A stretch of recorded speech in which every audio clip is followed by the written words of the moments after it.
बिस्मिल्लाहिर्रहमानिर्रहीम। एवरीवन, आज एक फिर नए मौजू के साथ हम बात करेंगे। आज का हमारा मौजू है इस्लामिक फैमिली का लॉ कैसे होता है, उसके बारे में बात करेंगे। आज का मेन टॉपिक है निकाह क्या है, इसके बारे में हमारे जो है आमिर भाई बताएंगे। औज़ु बिल्लाहि मिनश शैतानिर रजीम। बिस्मिल्लाहिर्रहमानिर रहीम। रब्बि इश्रह ली सदरी वयस्सिर ली अमरी वहलुल उक़दतम मिन लिसानी यफ़क़हू क़ौली।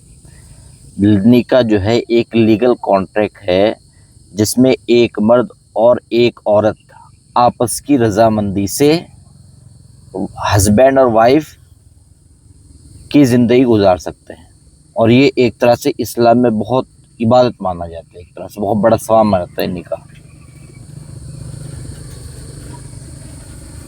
अच्छा, निकाह की क्या क्या ज़रूरी शर्तें होती है? निकाह के जैसे कि सबसे पहले तो है कि आपस की रजामंदी होनी चाहिए, फ्री कॉन्सेंट। दूसरा है कि दो गवाह हो, यानी कि दो मर्द गवाह हो। अगर दो मर्द न मिले तो एक मर्द दो औरत गवाह के तौर पे हो। तीसरा है महर। ये तीन शर्तें हैं, मतलब एक तरह से जो निकाह को कंप्लीट करती है। अच्छा, महर क्या होता है? महर ये हस्बैंड की तरफ जाता है बीवी को। ये एक गिफ्ट होता है जो कि वो किसी भी फॉर्म में हो सकता है, वो पैसे में हो सकता है, वो ज्वेलरी में हो सकता है, प्रॉपर्टी में हो सकता है, किसी भी चीज़ में हो सकता है। ये हस्बैंड देता है अपनी वाइफ को निकाह के वक्त। तलाक कितने तरीके से दिया जाता है? हाँ, तलाक 4 तरीके से दिया जा सकता है। जैसे कि पहला है तलाक सुन्ना, यानी कि सुन्नत तरीके से, यानी कि सोच समझ कर। दूसरा है तलाक बिदअत, मतलब एक साथ 3 मरतबा तलाक देना। ये मतलब इस्लाम में इसको नापसंद किया गया है। तीसरा है खुला। खुला बोलते हैं, यानी कि जब तलाक वुमेन की तरफ से हो, वाइफ की तरफ से हो, और इसमें इजाज़त होनी चाहिए क्या तो काजी की या कोर्ट की। चौथा है मुबारत। मुबारत बोलते हैं जब मियाँ और बीवी की आपस में रजामंदी से तलाक हुआ हो। अच्छा, तलाक के बाद इद्दत क्या होती है? तलाक के बाद इद्दत एक टाइम पीरियड है जो कि एक वाइफ को उसमें रहना पड़ता है, जैसे कि रहना पड़ता है। दूसरा ये है कि वो उसका जो खर्चा होगा वो हस्बैंड उठाएगा। तीसरा ये है कि उसका जो टाइम पीरियड होगा, यानी कि कितने कितने दिन तक इद्दत करनी है, ये अकॉर्डिंग टू होगा, डिपेंड अपॉन होगा डाइवोर्स पे या डेथ पे। यानी कि जैसे कोई मर जाता है तो उसकी तकरीबन 4 महीने 10 दिन होती है, लेकिन अगर तलाक हो जाए, वैसे तो अगर मेंस्ट्रुएटिंग पीरियड में नहीं है तो तकरीबन 3 महीने की। नफका का मतलब क्या है? नफका का मतलब है कि फैमिली के खर्चों की जिम्मेदारी उठाना, इसे बोलते हैं नफका। जैसे कि वाइफ का खर्चा, बच्चों की तरबियत और तालीम का खर्चा, और जो ज़रूरतमंद रिलेटिव्स है उनकी मदद। बच्चों की गार्जियनशिप इस्लाम में कैसे होती है?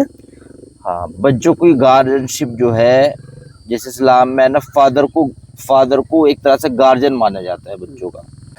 मदर को छोटे बच्चों की कस्टडी मिलती है, और तालीम, तरबियत और प्रोटेक्शन ये गार्जियन करता है। एक मर्द के कितनी शादियां कर सकता है? एक मर्द फिर भी कितनी शादियां कर सकता है? एक मर्द तकरीबन 4 शादियां कर सकता है, लेकिन उसकी कंडीशन है सबसे पहले तो कि इंसाफ और बराबरी होनी चाहिए। दूसरा ये है कि फाइनेंशियल कैपेसिटी होनी चाहिए, उनका खर्चा उठा सके। अच्छा, किन लोगों से निकाह करना हराम है? निकाह करना जैसे कि माँ से, बेटी से, बहन से, फूफी से, खाला से, और भतीजी से, और सास से, भांजी से, इन सब से मतलब निकाह करना हराम।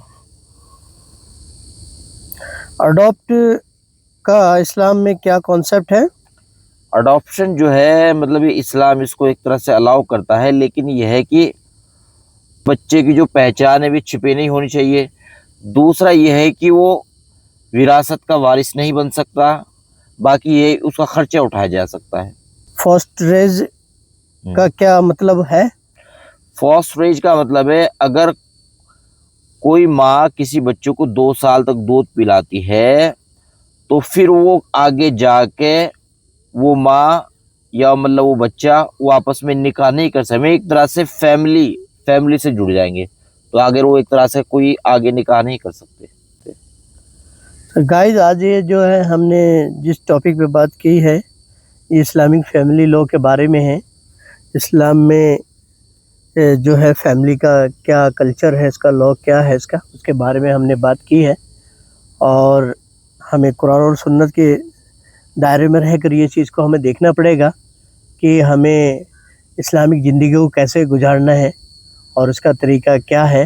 इसके बारे में अल्लाह के रसूल दुनिया में तशरीफ़ लाए और उन्होंने दुनिया को बताया कि हमें निकाह कैसे करना है, इद्दत के क्या क्या टाइम होते हैं और हमें कैसे तलाक देनी है। सारी चीज़ें जो प्रोसीजर है, इस्लाम का एक प्रोसीजर है जो है वो अल्लाह और अल्लाह के रसूल ने उम्मत को बता दिया है, उसे हमें फॉलो करना है। और जब भी हमारी ज़िंदगी में दीन बाकी रहेगा और दीन पर अल्लाह के बड़े बड़े वादे हैं, जिनकी ज़िंदगी में दीन होगा वही इंसान कामयाब हो जाएगा।